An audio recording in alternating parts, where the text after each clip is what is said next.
What's up, y'all? Another new tool day. Now, you know, I just decided to go ahead and open my silly impact driver. It's right here.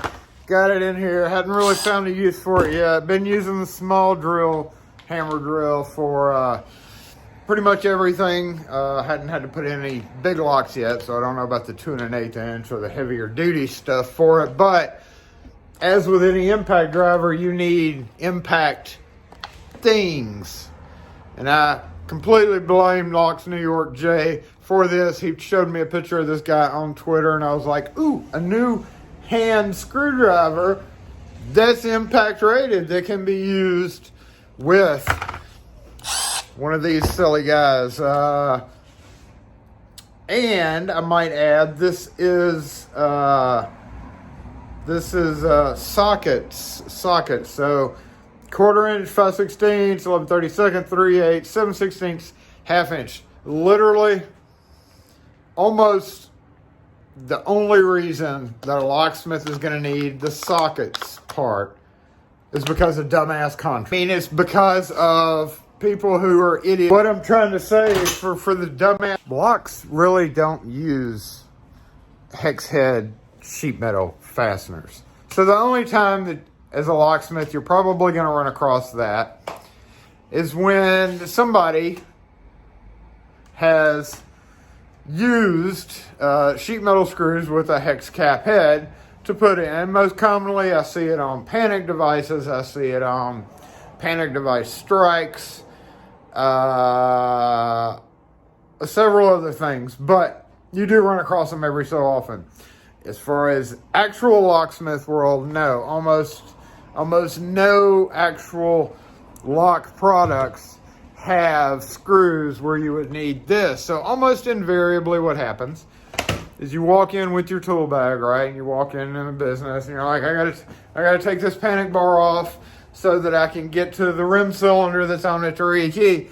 You get there with your screwdrivers and everything that you think you might need, and guess what? Some dumbass person has put in the panic bar with sheet metal hex cap screws. If you don't know what that is, I can probably find one.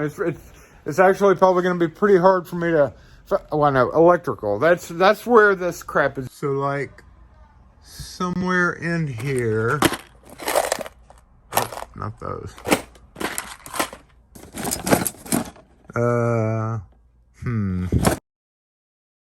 Now, as a locksmith, do you need this? No, you don't need it. But again, like I was talking about with Locks New York on Twitter, it would possibly save you from having to go back to the truck to go find the right little gear. Hey, get out of there, because these all stay together. See, when I first saw this, when you sent me a picture of it, I was like, I don't need that dumb thing. I don't need that. But the one good thing about it is, you see this end right here? You can actually grab another bit and wait, am I doing this right?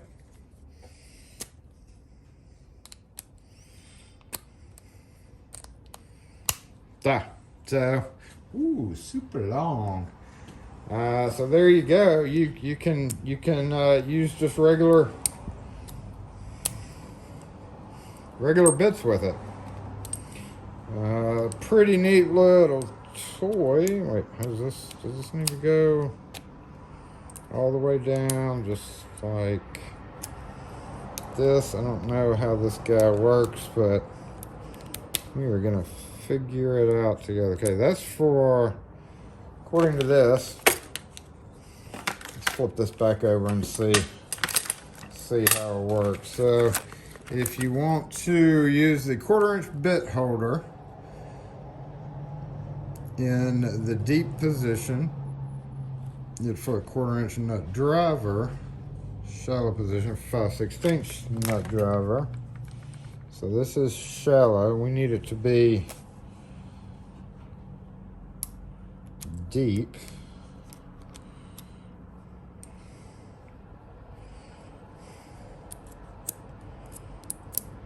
Let me go get. Oh wait, I know. I got a bit in my pocket. Let me get it out. I got one in my pocket right here. Somewhere right here. Maybe. Yeah, here we go.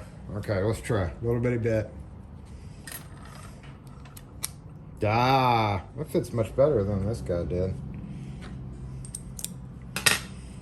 Okay, so there we go. There's that. You can use it as just a regular screwdriver if you keep bits in your pocket. So I've got a little bitty, like a tiny 1/8" flathead, which these things are actually kind of hard to get a hold of. But say I needed, if I had this with me, but I didn't have my small, boom, there we go. I can unscrew up Adam's right lock, and then of course the 1/4 inch, then the 5/16, right, and then apparently you can switch these things around. Nope. Yep. So they all slip onto that. And if you needed to use this more often, you could actually just slip these back on, just like that maybe. And there you go. I thought it would sink into the handle a little bit more. That's kind of, I wish what would happen. Does this come off this way? Nope, it does not come off that way. So you got to take this off. Take that out. Yeah. Yeah. A little stiff. I was kind of hoping that this would shrink down into the handle, but it won't. So if you just wanted to use it as a regular screwdriver, there we go. You could just use it as a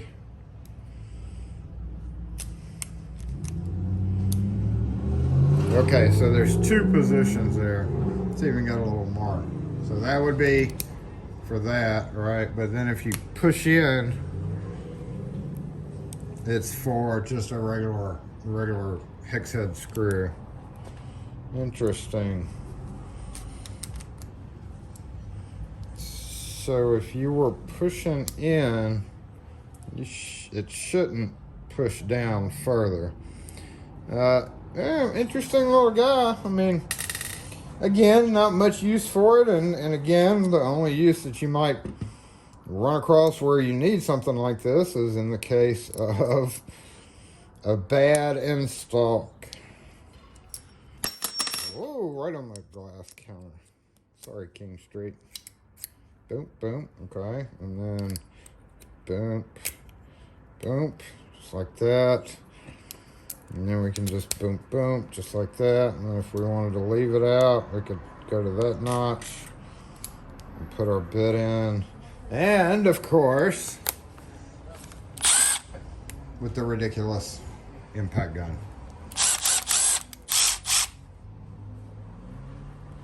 Anyway, just thought I'd show y'all. You've probably seen it in the stores, but just in case you haven't, I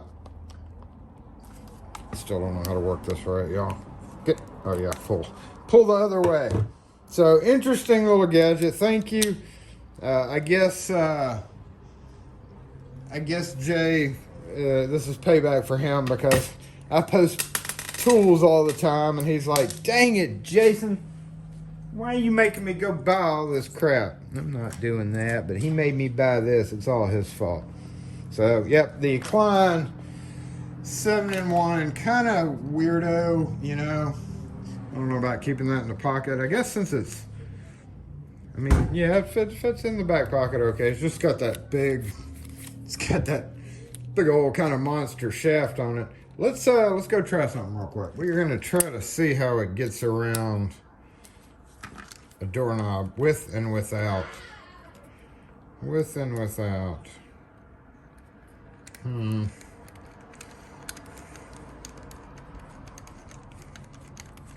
I mean, it'll work at a pretty sharp angle. I mean, yeah, that works okay. I guess you could call that sufficient. It's right on it for sure. Luckily it is smooth along that, so should minimize the scratches. You know, maybe not. Imagine it'd get kind of hard in a thinner door, but it works well enough, I guess you could say. Taking this off really wouldn't affect anything because it's right there. So anyway, pretty neat little tool. I mean, I guess I'll just keep it in the box in case I run up on one of those, you know, like we talked about, in case we run up on a panic device that was installed with the incorrect screws. Be great for electrical, you know, taking panels and stuff off, and HVAC probably would be a wonderful use because HVAC uses a lot of screws like that, but I don't see a couple of these getting a whole lot of use except for every once in a blue moon, and once again, only because of those certain people who use screws that they shouldn't be using and are only using it just because they can. And it always pretty much irritates us when we have to go back to find a 3/8 inch nut driver. And then again, since these are hollowed out like this, you could clean them a lot easier. The magnet part is actually in the tip of that instead of in this. So the driver bits themselves are not magnetic, which should limit the amount of debris that gets in, clogs up in there. So anyway, that's it. The Klein, let's put that back on so that it looks right. 7-in-1 hex wrench impact socket thing. And another bonus is, like I said, I personally just got this impact, so 7-in-1 impact flip socket set with handle. Yeah, that. So I didn't have any impact sockets because I've never had an impact driver until now, but now I do. And if I have to use them, now I have one for a mere $30 at the orange store. Just another tool, model 32900. In case you're curious, in case you think you need something like this, there you go. Just thought I'd let y'all know. Thanks again, Jay. I appreciate you showing that off to me. Really appreciate that. Anyway, thanks for watching. If you have any questions or comments, I probably can't answer them because, you know, it's impact. Is this what it means by impact? I think so. Catch you next video.